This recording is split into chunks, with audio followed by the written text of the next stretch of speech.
ክርስትናው አልተሰደበም፣ ቤተክርስቲያን አልተሰደበችም፣ ሃይማኖቱ አልተሰደበም፣ እግዚአብሔር አልተሰደበም። ብንሄድ ይሻላል እያሉ ራሳቸውን ያጠፉ ሰዎችን እያየን ነው። አያችሁ፣ ምዕራባውያኑ ጉድ እየሰሩን እኮ ነው። በአንዱ መከራ ተገርመን ሳናበቃ ሌላ መከራ ይጠብቀናል። ትዕግስት ከሌለን እንፈተናለን። ቤተሰብ የሚበተነው የሚናጋው አብሮ የኖረው ሕዝብ የሚባላው ትዕግስት በማጣት ነው። ወገኖቼ ፈጣሪው ጋር የተጣላ ስንት ሰው አለ። ትቶኛል ረስቶኛል የሚል ስንት ሰው አለ። ወገኖቼ ከተወን ውለን መግባት አንችልም። አንገት እየቆረጠ እጅ እየቆረጠ ዋንጫ እንደበላ የሚደሰትና የሚጨፍር ትውልድ ያሳዝናል። በሀገር ደረጃ ሳይቀር ፍቅር ቀዝቅዟል። ጥላቻን ያረገዘ ለበቀል የሚሮጥ ወንድም ወንድሙን ለመግደል ቀን የሚጠብቅ ትውልድ ኢትዮጵያ ላይ ተፈጥሯል። በባለትዳሮች መካከል ፍቅር ቀዝቅዟል። አልጋ የለዩ ምንጣፍ የለዩ ሆድና ጀርባ ሆነው የሚኖሩ ብዙ ባለትዳሮች አሉ። ይቅርታን እየረገጥን በምናስቀድሰው ቅዳሴ በምንጸልየው ጸሎት ቋጥረን በምናመጣው ዕጣን የሚደሰት ይመስላችሁ ይሆናል። ስሙ ሲጠራ ሚያንገሸግሸንን ስናስበው ሚያንቀጠቅጠንን ሰው ይቅር ማለት ነው ይቅርታ። ከታረቅነ በኋላ መምሬ ገሌን እንዳይከፋቸው ነው እንጂ ቆያንተን ነገርማ እንዲህ አይነት ሰው አለ አይደል? እባካችሁ ራጉኤልን ደስ ይበለው ብላችሁ ንስሐ ግቡ። አንኰረኵሩ ዘልፈ ለጠፈረ ሰማይ በማእከላ ድራ ለፈ። በስመ አብ ወወልድ ወመንፈስ ቅዱስ አሃዱ አምላክ አሜን። የመንፈስ ፍሬዎች የትምህርታችን ርዕስ ነው። ቅዱስ ጳውሎስ ለገላትያ ክርስቲያኖች በጻፈላቸው መልእክቱ ምዕራፍ 5 ቁጥር 22 ላይ ተዘርዝረው ተጠቅሰው እናገኛቸዋለን። በዚህ ኃይለ ቃል ነው እግዚአብሔር ቢፈቅድ ለተወሰኑ ደቂቃዎች የምንነጋገረው። ቅዱስ ጳውሎስ በዝርዝር ጠቅሶ በቁጥር አስቀምጦ 9ኙን የመንፈስ ፍሬዎች ይናገራል። እስኪ መጀመሪያ ዝርዝሮቹን እንመልከት። አንደኛው የመንፈስ ፍሬ ፍቅር ነው።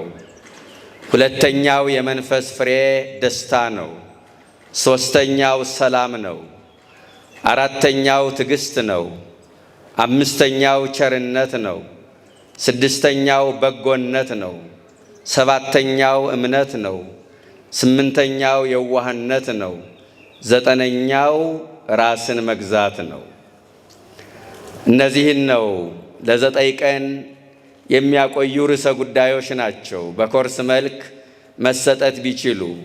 ነገር ግን እኔ ጠቅለል አድርጌ ነው ለተወሰኑ ደቂቃዎች ማሳየት የምፈልገው። የተዋህዶ ልጆች የትምህርቱ መሰረታዊ ሐሳብ እነዚህ ፍሬዎች ከሌሉን በቀጣይ እንድናፈራ ማስቻል ነው።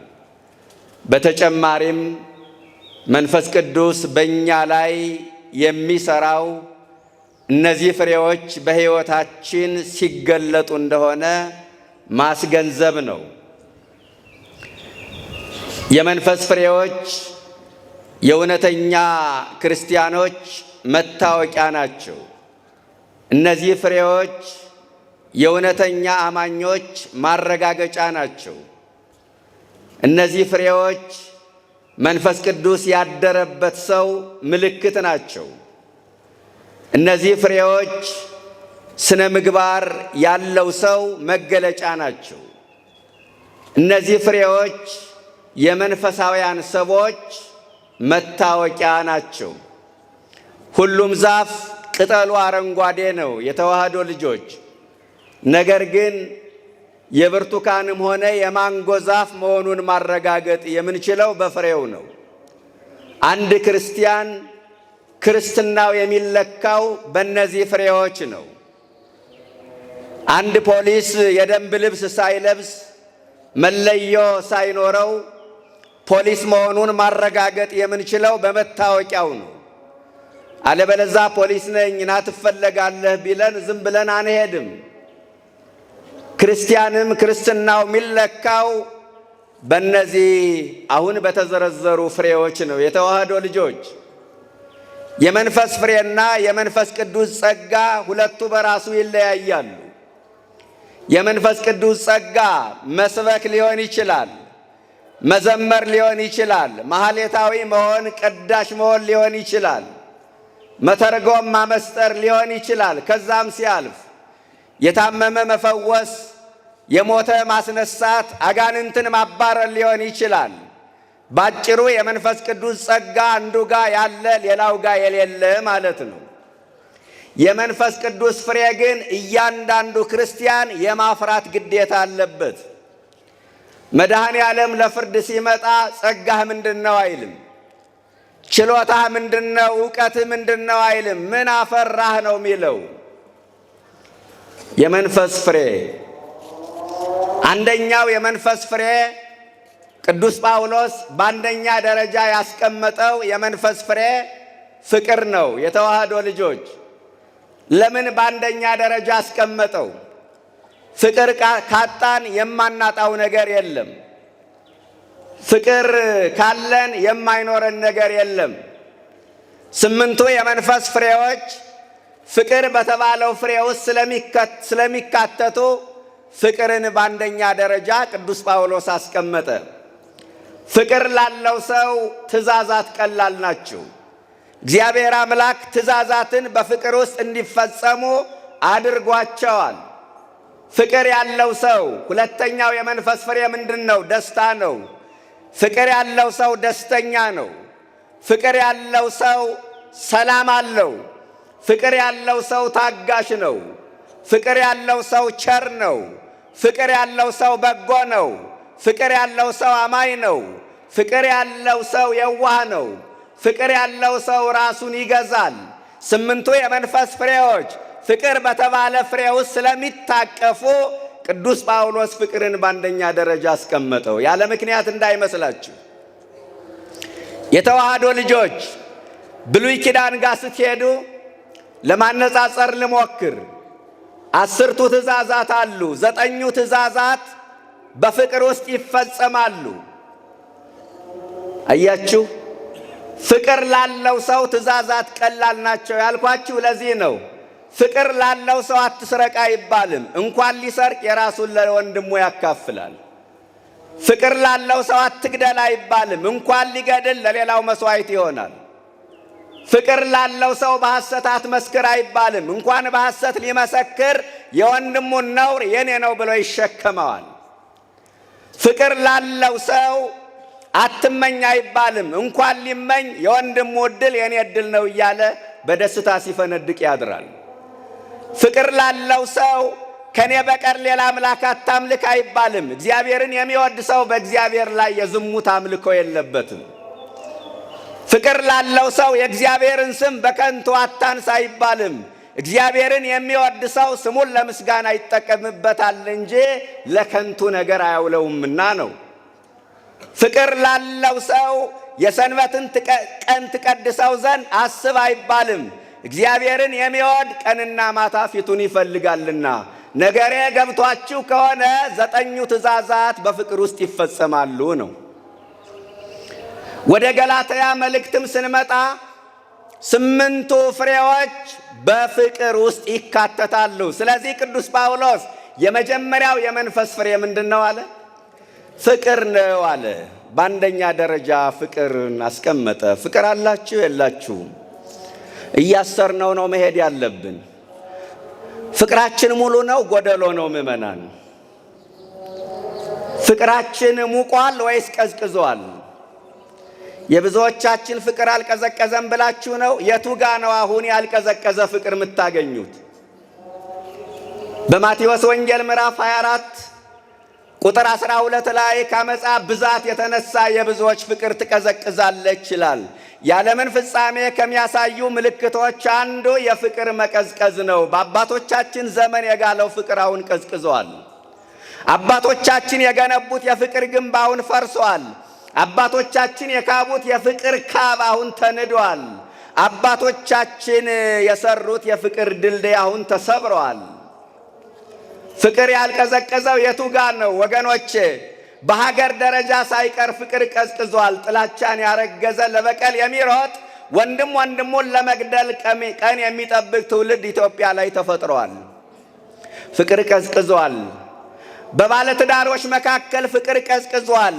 አልጋ የለዩ ምንጣፍ የለዩ ሆድና ጀርባ ሆነው የሚኖሩ ብዙ ባለትዳሮች አሉ። በአባትና በልጅ መካከል ፍቅር ቀዝቅዟል። በጥቅም ምክንያት ለሞት ይፈላለጋሉ።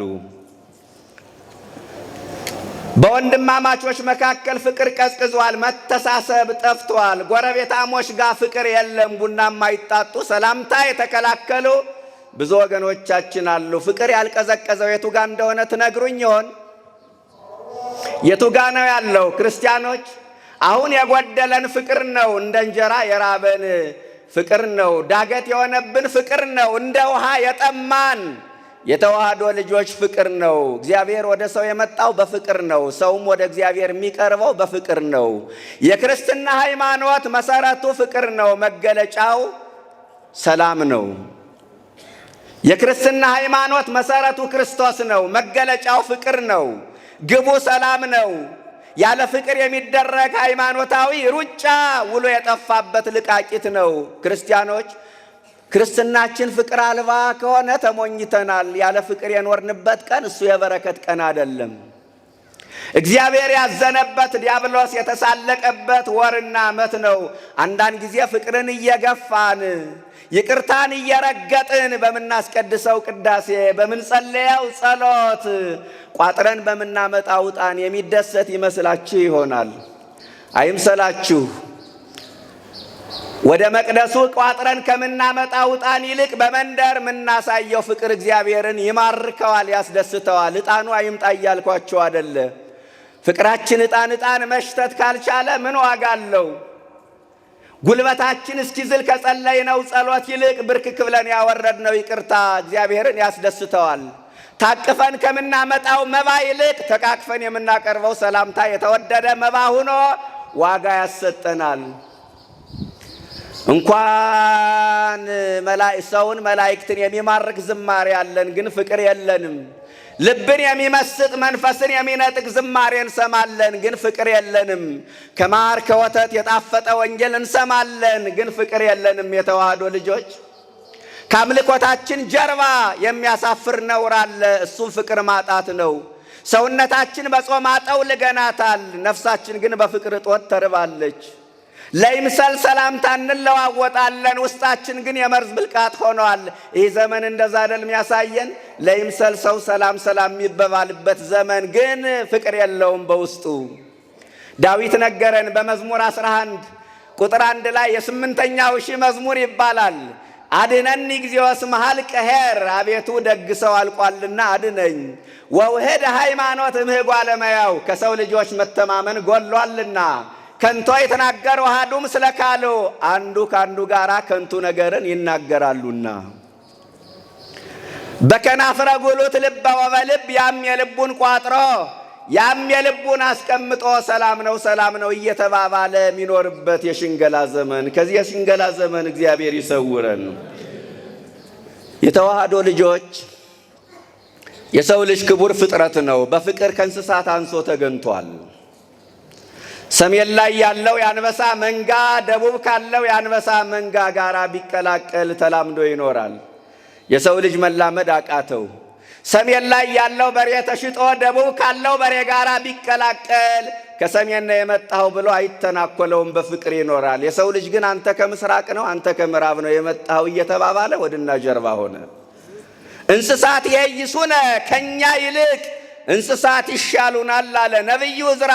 እንስሳት ለወገናቸው የተለየ ፍቅር አላቸው። ቤታችን ውስጥ ያለችዋ ዶሮ በጥፍሯ ቆፍራ በጥርሷ ከክታ ልጆቿን ትመግባለች። ማካፈል ፍቅር ይሄ አይደለ?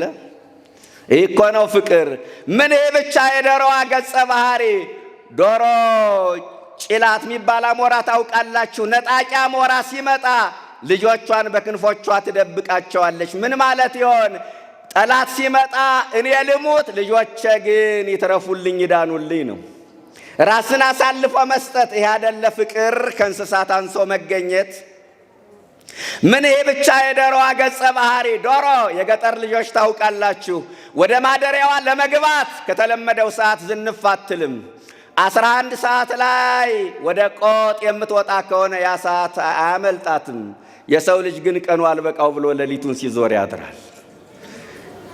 ያሳዝናል። ጌታ ምን አለ? ያለ ምክንያት ዶሮዋን አልጠቀስኩም።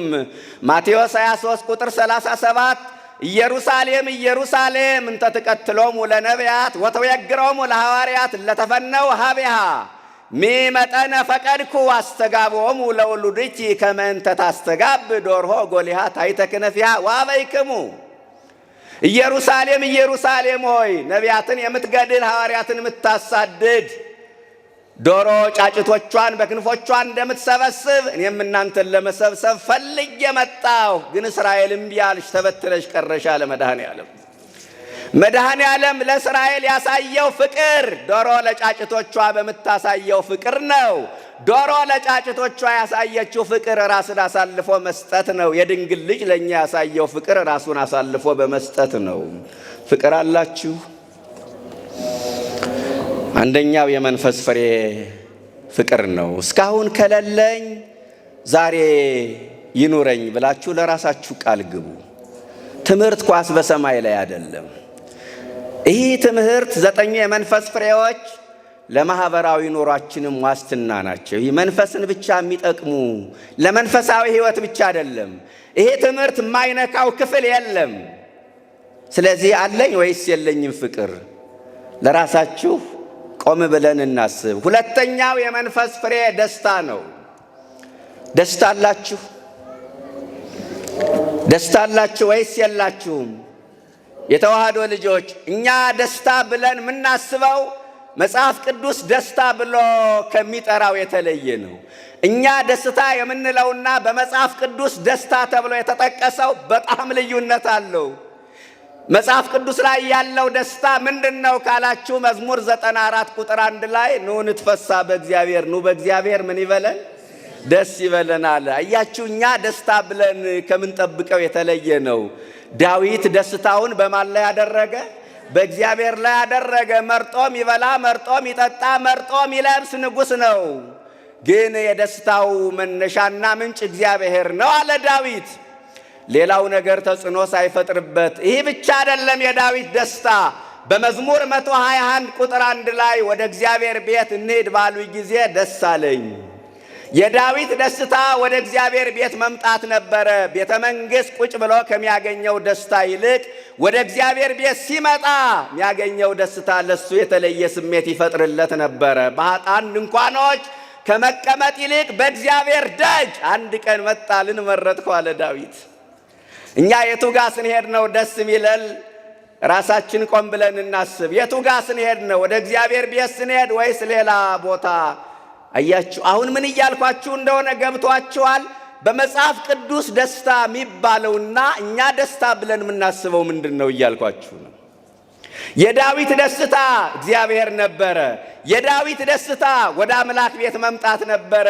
ሚያረካው ይሄ ነው። የመላእክት ደስታ ምንድነው ካላችሁ የኃጢአተኛ ሰው መመለስ።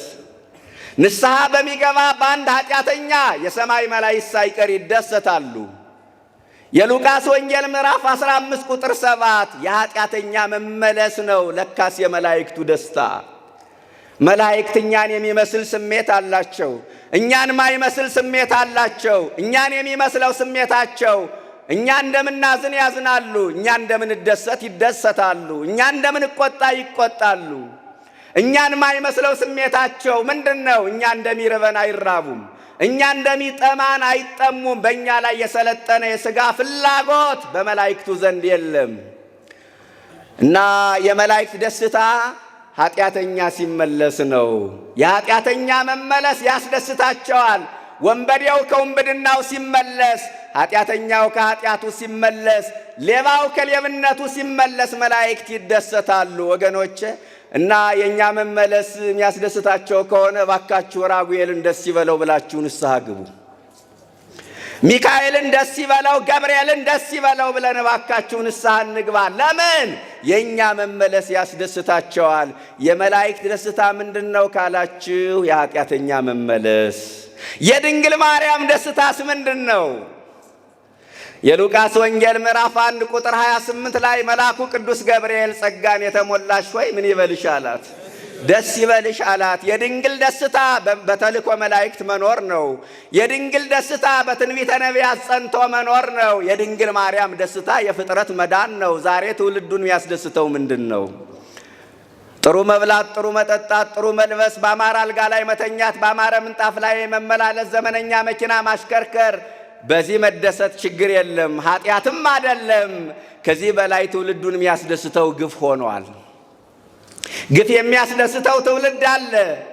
እልቂት የሚያስደስተው፣ የሰዎች ዋይታና ሰቆቃ የሚያስደስተው ትውልድ መጥቷል። አንገት እየቆረጠ እጅ እየቆረጠ ዋንጫ እንደበላ የሚደሰትና የሚጨፍር ትውልድ፣ እንደ ሄሮድያዳ በሞተ የአካል ክፋይ የሚደሰት ትውልድ መጣ።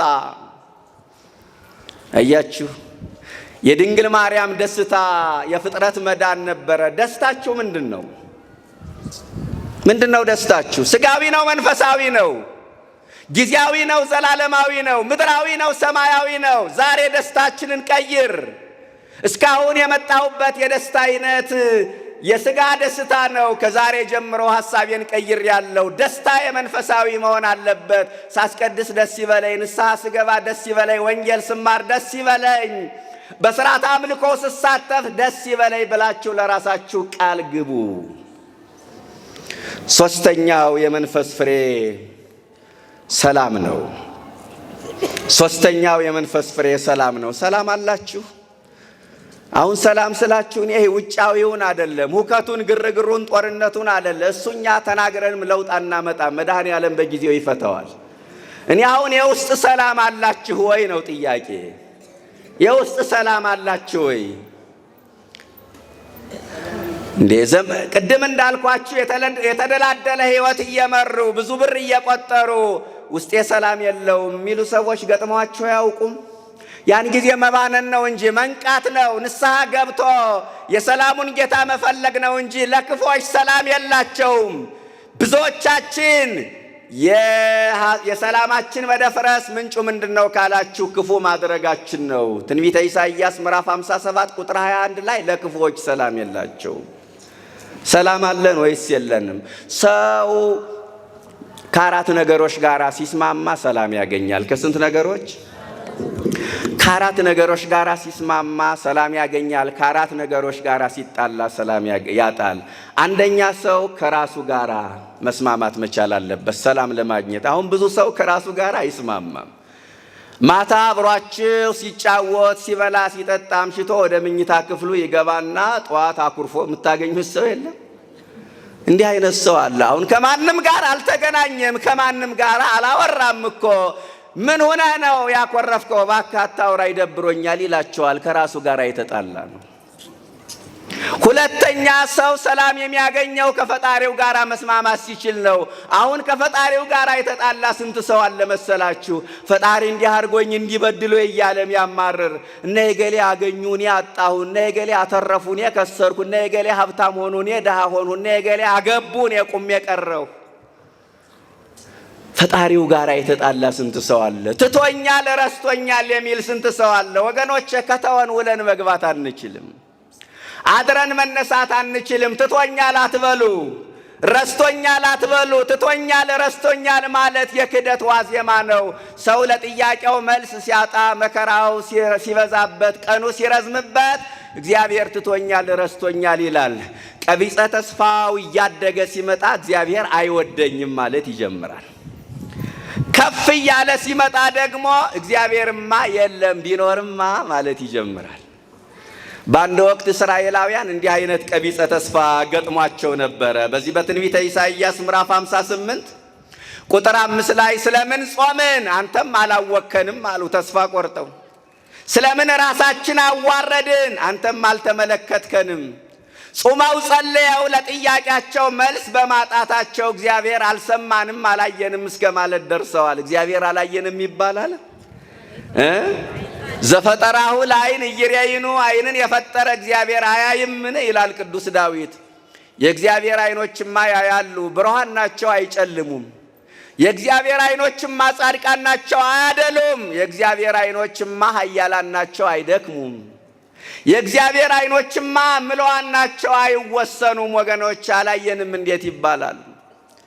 ዛሬም ጾመው ጸልየው ለጥያቄያቸው መልስ ሲያጡ እግዚአብሔር ረስቶኛል ትቶኛል ብለው የሚቅበዘበዙ ብዙ ሰዎች አሉ። የተዋህዶ ልጆች እጾማለሁ፣ እጸልያለሁ፣ አስራት አወጣለሁ፣ ገዳም እሄዳለሁ፣ በሕይወቴ ለውጥ አልመጣም፣ ጥያቄ አልተመለሰም፣ ጸሎቴ አልተሰማም፣ ስለቴ አልሰመረም፣ ስለቴ ደርሶ ማስጨበጭበው እልል ማሰኘው፣ ቁሜ ምስክርነት ምሰጠው፣ እንባዬ የሚታበሰው እሰይ ስለቴ የሰመረ ብዬ ምዘምረው መቼ ነው? ከሰው በታች እስከ መቼ ሁኜ እኖራለሁ? እግዚአብሔር ለምን በመወደው መጣብኝ? ለምን የለመንኩትን አልሰጠኝም? ለምን ልመናዬን ከለከለኝ? የሰዎችን ደስታ ማጀብ ሰለቸኝ ብለው ቀቢጸ ተስፋ ላይ የደረሱ ሰዎች የሉ? በዚህ ምክንያት ከፈጣሪያቸው ጋር የተጣሉ ሰዎች በርካታ ናቸው ምዕመናን። በዚህ ምክንያት ተስፋ ቆርጠው በረኪና ጠጥተው የሞቱ ሰዎች አሉ። አሁን ደግሞ በማህበራዊ ሚዲያ የተጀመረው ብንሄድ ይሻላል። የቱ ጋ ነው የሚኬደው እንዴ? ዝም ብሎ መሄድ አለ እንዴ? ስንቅ ሳይቋጥሩ ብንሄድ ይሻላል እያሉ ራሳቸውን ያጠፉ ሰዎችን እያየን ነው። አያችሁ፣ ምዕራባውያኑ ጉድ እየሰሩን እኮ ነው። በየጊዜው አዳዲስ የቤት ስራ ይሰጡናል። በየጊዜው አዳዲስ የቤት ስራ እንዴ! እኛ እኮ በእግዚአብሔር ምናምን ህዝቦች ነን ወገኖቼ። ሌላው ዓለም ተስፋ የቆረጠው እኮ ጀርባውን ለመድኃኔ ዓለም ስለሰጠ ነው። ከመንፈሳዊው ዓለም ስለራቀ እኮ ነው። እኛ በራጉኤል ምናምን ህዝቦች ነን። በቅዱሳኑ ቃል ኪዳን ምናምን ህዝቦች ነን። በጸበሉ ምናምን ህዝቦች ነን። በድርሳናቱ በገላቱ ምናምን ህዝቦች ነን። ለምንድን ነው ተስፋ የምትቆርጡት? ብንሄድ ይሻለናል። ጥሩ ነው መሄዱ፣ ግን ለመሄዱበት ዓለም ራሳቸውን አዘጋጅተዋል ወይ? ቅዱስ ጳውሎስ ብሄድ ይሻለኛል ብሏል። ማነው ፊልጵስዩስ 1 ቁጥር 23 ላይ አዎ እሱ ለመሄድበት ዓለም ራሱን አዘጋጅቷል። ሞትን እናፍቀዋለሁ፣ እጅግ የተሻለ ነው ብሄድ ይሻለኛል አለ። እውነት ነው። በዚህ ዓለም ከመኖር በወዲያኛው ዓለም መኖር እጅግ የተሻለ ነው። በምድር ከመኖር በሰማይ መኖር የተሻለ ነው። ከሰው ጋር ከመኖር ከእግዚአብሔር ጋር መኖር የተሻለ ነው። ግን ለምንሄድበት ዓለም ራሳችን ካላዘጋጀን እዛ የሚጠብቀን ነገር የከፋ ነው። ቀቢጸ ተስፋ ያመጣው ጣጣ ሌላ እንዳይመስላችሁ እና ትቶኛል ረስቶኛል ብሎ ከፈጣሪው ጋር የተጣላ ብዙ ሰው አለ። ሰው ሰላም የሚያገኘው ከፈጣሪው ጋር ሲስማማ ነው። ሶስተኛ ከሰው ጋር ሲስማማ ነው። አንዳንድ ሰው ዝም ብሎ በሆነ ባልሆነው ከሰው ጋር ይጣላል። ታክሲ ውስጥ ገብቶ 10 ደቂቃ ለማይሞላ ጉዞ ተጣልቶ ይወርዳል።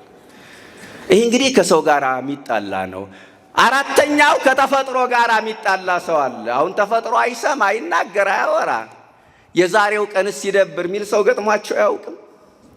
የዛሬው ፀሐይ ሲያቃጥል፣ የዛሬው ዝናብስ እንዲያው ሙሉ ቀን እኮ ነው ሲዘንብ የዋለ። ከተፈጥሮ ጋር ሲጣላ የሚውል ሰው አለ። ሰው ከአራት ነገሮች ጋር ሲስማማ ሰላም ያገኛል። ስንተኛ ነኝ? 4። ወደ አራተኛው ነው የምንሸጋገር አይደል? አራተኛ የመንፈስ ፍሬ ትዕግስት ነው። ትዕግስት ነው። ትዕግስት አላችሁ? ወደኛ ህይወት ነው እንደዚህ ዘልቀን መግባት መቻል አለብን ምዕመናን። አሁን የቁጥሩን እያስቀመጡ መሄድ ብቻ አይደለም የምፈልገው። ትዕግስት አላችሁ? ትዕግስት ዘርፉ ብዙ ነው። 3 አይነት ትዕግስት ላሳያችሁ። አንደኛ ትዕግስት የሚባለው እግዚአብሔር ያለው አይቀርም ብሎ መረጋጋት ነው። ማን ያለው አይቀርም? እግዚአብሔር ያለው አይቀርም ብሎ ተረጋግቶ እሱን መጠበቅ ትዕግስት ይባላል። ቢዘገይም አይቀርምና ምን በለው ታገሰው። ትንቢተ ዕንባቆም ምዕራፍ 2 ቁጥር 3 ላይ የተመዘገበ ኃይለ ቃል ነው። አባቶቻችን ምን ይላሉ? እግዚአብሔር ቢዘገይም ሳይመሽ ይደርሳል፣ ከኋላ ተነስቶ ከፊት መድረስ ያውቅበታል። እግዚአብሔር ዘገየብን ብለው የእግዚአብሔርን ጊዜ ተረጋግቶ መጠበቅ ያልቻላችሁ ሰዎች ትኖራላችሁ። የብዙዎቻችን ችግር የእግዚአብሔርን ጊዜ በትዕግስት መጠበቅ አለመቻል ነው። እግዚአብሔርን በራሳችን ሰዓትና ዕቅድ መምራት እንፈልጋለን። በፈለግነው ቀን የፈለግነው ነገር ካልሆነልን ደጅህን አልረግጥም በበርህ አላልፍም ብለን ከቤቱ እንጠፋለን። የምንፈልገውን ነገር መድኃኔ ዓለም ጊዜው ደርሶ ይዞልን ሲመጣ እኛ ቦታ ለቀን ያገኘናል። ያኔ የመጣው ጸጋ፣ የመጣው በረከት፣ የመጣው ክብር ያመልጠናል። አያችሁ፣ ትዕግስት አንሶን መንፈሳዊ ዝለት አጋጠመን። ትዕግስት አነሰንና ለእግዚአብሔር ያለን ፍቅር ቀነሰ። የጀመርነውን መንፈሳዊ ጉዞ አቋረጥን። ትዕግስት አንሷቸው ትናንት ሌሊት በሰዓታት ማለዳ በኪዳን ቀን በቅዳሴ ይተጉ የነበሩ ትጋታቸው በስንፍና፣ መዝሙራቸው በዘፈን፣ ምጽዋታቸው በስስት፣ ሃይማኖታቸው በክደት ተለውጦባቸዋል። ትናንት ነጋ ለጸሎት መሸ ለስብከት ይሮጡ የነበሩ እግሮች ዛሬ ዝለዋል። ትናንት አመስግነው አመስግነው ማይጠግቡ አንደበቶች ዛሬ ስልቾች ሁነዋል። ትናንት ዘምረው ዘምረው ማይወጣላቸው አንደበቶች ዛሬ ዲያብሎስ በቀመረላቸው የዝሙት ዜማ ቅላቸውን ስተዋል። ትናንትና ሌሎችን በጸሎት ይረዱ የነበሩ ትጉዎች ዛሬ ለራሳቸው መሆን አቅቷቸዋል። ትናንት ሰይጣንን በስግደት ያደቀቁ ጉልበቶች ዛሬ ልምሾች ሁነዋል። ትዕግሥት ከማጣት መድኃኔዓለም ይሰውረን። የእግዚአብሔርን ጊዜ በትዕግሥት ተረጋግቶ በመጠበቅ ድርሻ ትዕግሥት አላችሁ? የእግዚአብሔርን ጊዜ በመጠበቅ ዙሪያ ትዕግሥት አለን? አንደኛው ትዕግሥት ይሄ ነው። ሁለተኛው ትዕግሥት የሚባለው መከራውን ፈተናውን ታግሶ መኖር ነው። በሚገጥመን ፈተና በሚደርስብን መከራ ተስፋ ሳንቆርጥ ሳንበረግግ በቀና ሃይማኖት በጸና ምግባር ጸንቶ መኖር ትዕግሥት ይባላል። ወገኖቼ እባካችሁ ይህን ዘመን የምናልፈው በትዕግሥት ነው። ትዕግሥት ከሌለን መከራውን የምንሸከምበት ትከሻ አይኖረንም። ትዕግሥት ከሌለን እንወድቃለን፣ እንፈተናለን። ይህ ዘመን እንደምታውቁት ነው። አንዱ ፈተና ሲያልፍ ሌላው ፈተና ይመጣል። አንዱ ችግር ሲያልፍ ሌላው ችግር ይመጣል። አንዱን ጉድ ብለን ሳንጨርስ ሌላ ጉድ እንሰማለን። በአንዱ መከራ ተገርመን ሳናበቃ ሌላ መከራ ይጠብቀናል። ትዕግሥት ከሌለን እንፈተናለን። ትዕግሥት ፈተናውን የምንወጣበት መሰላል ነው። ትዕግሥት መከራውን የምንሻገርበት ድልድይ ነው። ትዕግሥት ይኑረን። ሶስተኛው ትዕግሥት የሚባለው መቻል ነው። አንዱ እሳት ሆኖ ሲመጣ ሌላ ውሃ ሆኖ ማብረድ። አሁን የብዙ ትዳሮች መፈራረስ ትዕግሥት ማጣት ነው። ቤተሰብ የሚበተነው የሚናጋው፣ አብሮ የኖረው ሕዝብ የሚባላው ትዕግሥት በማጣት ነው። ወገኖቼ በመቻል ዙሪያ ትዕግሥት አላችሁ? ፈተናውን በመታገዝ ዙሪያ ትዕግሥት አላችሁ? ትዕግሥት ተብላ እየተጠራች ቁጣ ቁጣ ሚላት የለም። ሰላም ተብላ እየተጠራች ሰላም የሌላት እህት እኮ አለች። አንዳንድ ጊዜ እኛ እኮ ስማችን ከግብራችን ጋር አይዋሃድም። ወገኖቼ ይሁዳ ማለት ምን ማለት እንደሆነ ታውቃላችሁ? ታማኝ ማለት ነው። ስሙ ግን ከግብሩ ጋር መገናኘት አልቻለም። ታማኝነቱን አጉድሎ ጌታውን በ30 ብር ሽጧል። አሁን ይሁዳ ብሎ ወጣ ሰው ገጥሟችሁ ያውቃል? የለም። ስሙ ጥሩ ትርጉሙ ጥሩ ስላልሆነ ነው እንዴ? ትርጉሙማ ጥሩ ነው። ስሙ ከግብሩ ጋር ስላልተገናኘ ነው እንጂ ዛሬ ስሙ ከግብሩ ጋር ያልተገናኘለት ስንት አይነት ሰው አለ መሰላችሁ? ጴጥሮስ እየተባለ ማጅራት መቼ አለ? ዮሐንስ እየተባለ ጫት ቃሚ አለ አይደል እንዴ? ጳውሎስ እየተባለ ሰካርያም፣ ማርያማዊት ተብላ እየተጣራች በሱስ የተጠመደች እህት የለችም?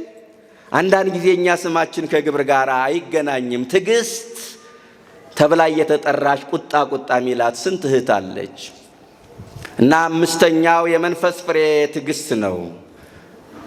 አንደኛው የመንፈስ ፍሬ ፍቅር፣ ሁለተኛው ደስታ፣ ሶስተኛው ሰላም፣ አራተኛው ትዕግሥት፣ አምስተኛው የመንፈስ ፍሬ ቸርነት ነው።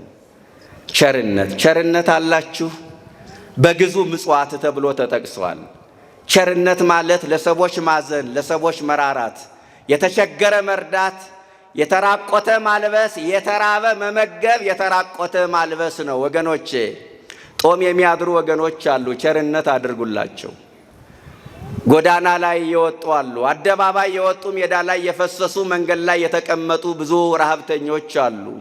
አንዳንዶቹ የሰው ፊት እሳት ሆኖባቸው ቤት ውስጥ ረሃቡን ታግሰው እየኖሩ ነው። በረሃብ ምክንያት መኖር ያልጀመሩ ሕፃናት እንደ ቅጠል ረግፈዋል። የእናቶቻቸውን ደረቅ ጡት ጨብጠው የሚያድሩ በርካታ ሕፃናት አሉ። እና አቅም ካላችሁ እንጀራ አብሏቸው፣ ዳቦ ገዝታችሁ ስጧቸው። ወገኖቼ ቸርነትን የተማርነው ከክርስቶስ ነው። ስድስተኛው የመንፈስ ፍሬ ቸርነት ነው፣ ምጽዋት ነው። ቸርነት ተብሎ እየተጠራ ስንት አይነት ንፉግ ሰው አለ መሰላችሁ? እና ይህን ቸርነት የተማርነው ከክርስቶስ ነው። በዚህ በፍትሐ ነገሥት አንቀጽ 16 አንቀጸ ምጽዋት ይባላል። እስመ ውሂበ ምጽዋት ወተሳሂሎ ምና አምላክ ጠባያዊ ይላል። ለሰቦች መራራት፣ ለሰቦች ማዘን ከአምላክ የተገኘ ጠባይ ነው። ምጽዋትሰ ልቀህ አምላካዊት፣ ምጽዋትስ ለአምላክ የሚያበድሩት ብድር ነው። ቅድም ወንጌሉ ሲነበብ ሰምቻለሁ። ወቅቱን የሚገልጥ ወንጌል ነው አባታችን ያነበቡልን። ምጽዋትሰ ልቀህ አምላካዊት፣ ምጽዋትስ ለአምላክ የሚያበድሩት ብድር ነው። ወገኖቼ ቅዱስ ጳውሎስም በዕብራውያን 4 ቁጥር 12 ላይ ይትርሱ ምሕረ ነዳያን፣ ለድሆች መራራትን ቸል አትበሉ፣ እስመ ዘከማሁ መሥዋዕት የድሞ ለእግዚአብሔር፣ እንዲህ አይነቱ መሥዋዕት እግዚአብሔርን ደስ ያሰኘዋልና አይደል የሚለው። እግዚአብሔር ደስ ለሚሰኝበት ነገር ደግሞ መትጋት ነዋ። ብፁዕ ዘይሌቡ ላዕለ ነዳይ ወምስኪን፣ ድሃውን የሚያስብ ምስጉን ነው፣ ከክፉ ቀን ያድነዋል። ከክፉ ቀን ለመዳን ምጽዋት ላይ ሥራ እንስራ። ከፍርድ ቀን ለመዳን ምጽዋት ላይ ሥራ እንስራ። ጌታ ለፍርድ ሲመጣ ታስታውሱ የለ? ተርቤ አብልተኸኛል ወይ? ተጠምቼ አጠጥተኸኛል ወይ? ታርዤ አልብሰኸኛል ወይ? እንግዳ ሁኜ ተቀብለኸኛል ወይ? ታስሬ ጠይቀኸኛል ወይ? ስድስቱ ቃላት ሲጠቃለሉ ምጽዋት ላይ ያተኮሩ ናቸው። ምጽዋት ከእግዚአብሔር ጋር መታረቃ ነው። ግድ የላችሁም፣ ከልቤ ነው የምነግራችሁ። ምጽዋት ላይ አብዝተን ሥራ እንስራ። ከእግዚአብሔር ጋር መታረቂያው መንገድ ምጽዋት ነው። ታስታውሳላችሁ ትንቢተ ዳንኤል ምዕራፍ 2 ቁጥር 42 ላይ በአንድ ወቅት ናቡከደነጾር ክፉ ሕልም አለመ፣ ግራ ተጋባ እና ዳንኤልን አማከረው። ምን ይሻለኛል ዳንኤል ነብዩ አለው። አብዝተ በመመጽወት በደልህን አስቀራለሁ። ምን አለው? አብዝተ በመመጽወት ምንህን አስቀራለሁ? በደልህን አስቀራለሁ። አብዝተ ከሰጠህ እግዚአብሔር ይቅር ይልሃል። ለካስ ምጽዋት መታረቂያ መንገድ ነው። ከእግዚአብሔር ጋር የምንታረቀው በምጽዋት ነው። ለዘይገብረ ምህረተ በዲበ ምድር አልቦ ዘይምህሮ በሰማያት፣ በምድር ላይ ምህረት ያላደረገ በሰማይ ምህረት የሚያደርግለት የለም። ክርስቶስ ለፍርድ ሲመጣ የሚጠይቀን ጥያቄ የምጽዋት ጥያቄ ነው። ስላነበብናቸው መጻሕፍት፣ ስለ እያንዳንዳችን የእውቀት ደረጃ፣ ስለ ተማርነው ትምህርት፣ ስለ ያዝነው ዲግሪ፣ ስለ ዝናችን፣ ስለ ክብራችን ጥያቄ የለም። እንኳን ይህ ስጋዊው ጥያቄ ይቅርና የሃይማኖት ጥያቄ በፍርድ ቀን የለም። ያመነ ሰው የሚቀርብለት ጥያቄ የምግባር ጥያቄ ነው። ያ ምግባር ምጽዋት ነው እና ስድስተኛው የመንፈስ ፍሬ ምጽዋት ነው። ምጽዋት ላይ ሥራ እንስራ። ስንተኛ ነኝ ምእመናን? እኔ እንዳልስተሳት እናንተ አስቀምጡልኝ ቁጥሩን።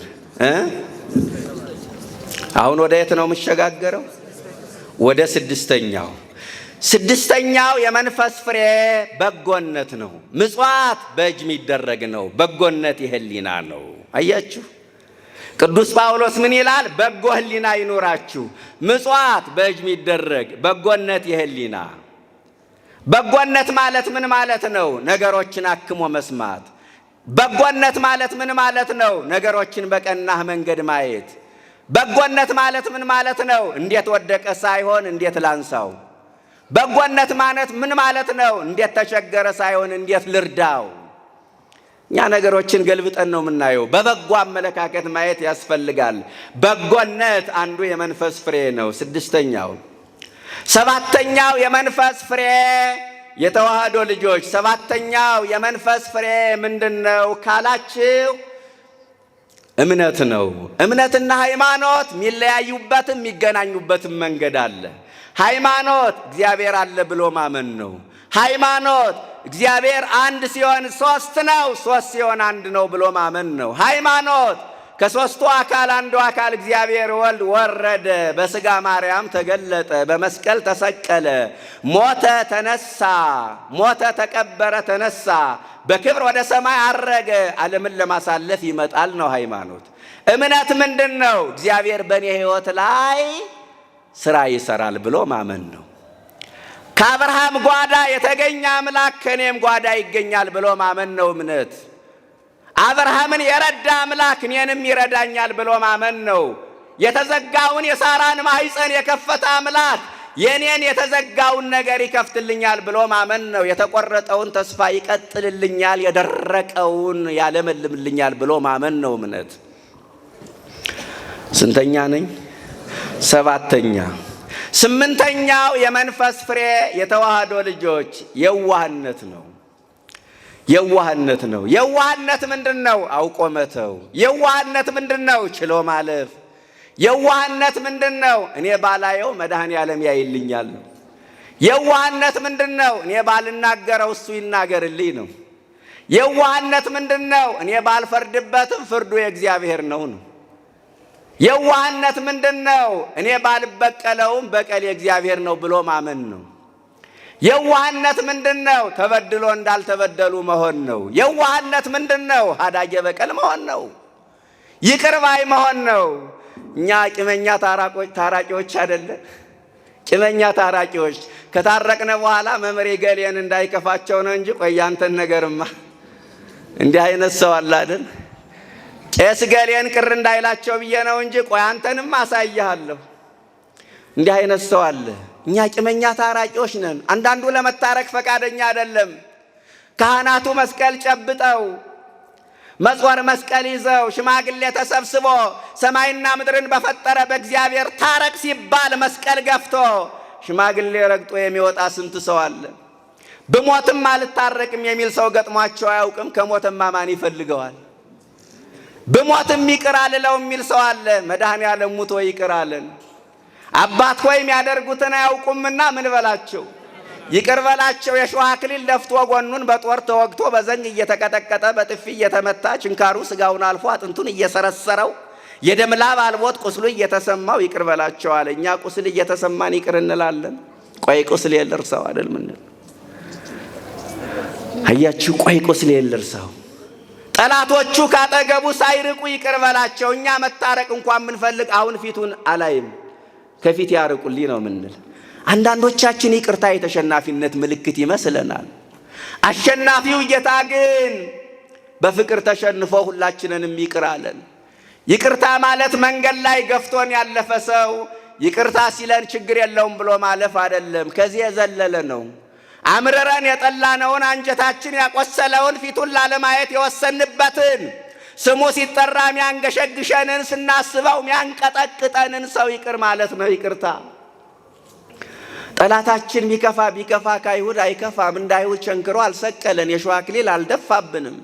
እረ ጠላቴ ክፉ ነው ከአይሁድ አይተናነስም ካላችሁ፣ ጠላታችን እንደ አይሁድ ቢከፋ እኛ ግን እንደ ክርስቶስ ንጹሕ አይደለንም። ንጹሕ ክርስቶስ እጆቹ ላይ ያሉት ሚስማሮች ሳይነቀሉ ራሱ ላይ ያለው የሾህ አክሊል ሳይወርድ አባቱ የሚያደርጉትን አያውቁምና ምን በላቸው? ይቅር በላቸዋል። እና ከዘጠኙ የመንፈስ ፍሬዎች አንዱ ይህ ነው። ትችሉታላችሁ፣ ታደርጉታላችሁ፣ እናደርገዋለን። ሀዳጌ በቀል ነን፣ የዋህ ነን፣ ይቅር ባይ ነን። ይህ ፍሬ ያላችሁ የላችሁም? አያችሁ። ዘጠነኛውና የመጨረሻው የመንፈስ ፍሬ ራስን መግዛት ነው። ቅድም መግቢያዬ ላይ እንደነገርኳችሁ እነዚህ ዘጠኙ የመንፈስ ፍሬዎች ለዘጠኝ ቀን ብንነጋገር ለዘጠኝ ቀን መሆን የሚችሉ ናቸው። ጠቅለል አድርጌ ነው ያሳየኋችሁ ከኛ ሕይወት ጋር አገናኝቼ። እያንዳንዱ በደንብ መተንተን የሚችል ሐሳብ አለው። ዘጠነኛው የመንፈስ ፍሬ ራስን መግዛት ነው። ራስን መግዛት ምንድነው? በመጠን መኖር። ራስን መግዛት ምንድነው? በአንደበት ላይ የበላይ መሆን። ራስን መግዛት ምንድነው? አካላትን መቆጣጠር። ዓይናችን ክፉ ነገር እንዳያይ፣ ጆሮአችን ክፉ ነገር እንዳይሰማ፣ እግራችን ወደ ኃጢአት ስፍራ እንዳይሄድ። ራስን መግዛት ምንድነው? ፍላጎትን ማሸነፍ። ራስን መግዛት ምንድነው? የዓይን አምሮትን የሥጋ ፍላጎትን መተው። ራስን መግዛት ምንድነው? ምኞትን መቆጣጠር። ራስን መግዛት ምንድነው? ልብላ ልብላ፣ ልጠጣ ልጠጣ፣ ላመንዝር የሚል ስሜትን መግታት ነዋ። አሁን የተቸገርነው ራሳችን መግዛት ባለመቻል ነው። ትልቁ ችግር አሁን ይሄ ነው። ሀገርን ከመግዛት ራስን መግዛት ይሻላል አለ መጽሐፍ።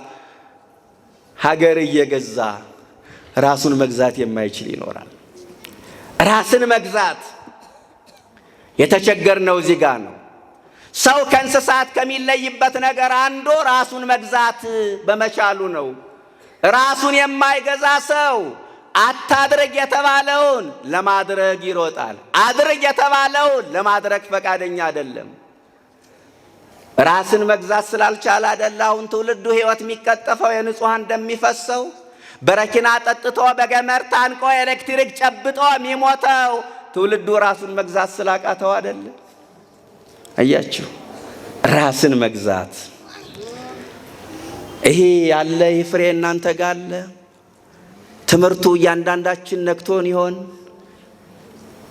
እያንዳንዱን ይዳስሳል ብዬ አስባለሁ። ይህ 9ኙ የመንፈስ ፍሬ የተዋህዶ ልጆች አንድ ነገር ልንገራችሁ፣ ጨርሻለሁ።